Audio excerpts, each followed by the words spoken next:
magsisimula na ang ABA journey ni Terdy Ravenna at pinakilala na sa media ang team. Well, ayon sa GM ng BC Dubai, we will compete 15 regular season games in Coca-Cola Arena, 15 regular season games away in Europe. So 30 games all in all, 15 home games sa Dubai at 15 sa Europa.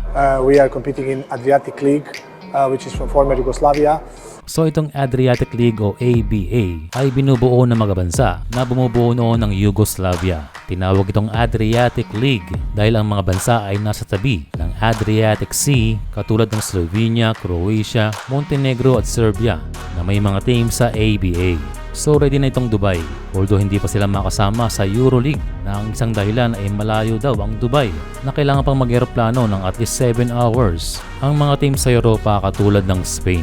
Pero sa kabila noon ay tuloy na tuloy pa rin ang pagpa-participate ng team nila Terdy sa Adriatic League. Still magandang simula at may nakasama pa sila na fresh from NBA na si Davis Bertans. Speaking of Bertans ay malaking tulong ito sa frontcourt nila Terdy. Isa ito sa best center ng Latvia na tinalo ng Gilas. Pagkatapos na-wave ng Hornets ay nakatakda si Bertans na mag-practice sa DSW. Pero ang ending ay pinili ng Latvian center ang paglalaro sa Dubai. Again, malakas ang ilalim nitong sila Terdy, lalo na kung makakasabay ni Bertans si Aldo Wairi na isang EuroLeague veteran. Kaya technically strong team itong sila Terdy. Sa 7 friendly games ang BC Dubai ay 5 ang kanilang naipanalo at meron pang isang friendly game na darating na kasama na si Bertans. Para sa ating kababayan na si Terdy Ravenna, nag-a-average ito ng halos 5 puntos sa 7 games ng Dubai. Well, hindi mo natitalya ang mga playing time ni Terdy. Ang importante ay he is scoring every game with a game high of 10 points. Well, exciting ang unang game ni Terdy Ravenna, ang unang Pilipino na maglalaro sa Adriatic League. Kung kanyang sinimula ng Japan B-League, and sana ito na rin ang simula ng pagpasok ng mga Pilipino sa Ligang Adriatico.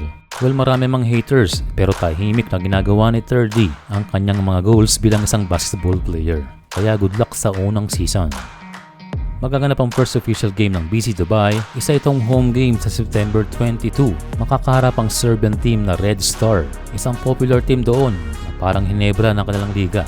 Doon ay naglalaro ang Serbian legend na si Milos Teodosic, isang multi-awarded player sa Europa at nakapaglaro din sa NBA. Well, kung titignan natin ang Wikipedia ni Teodosic ay grabe sa haba ng kanyang mga achievements.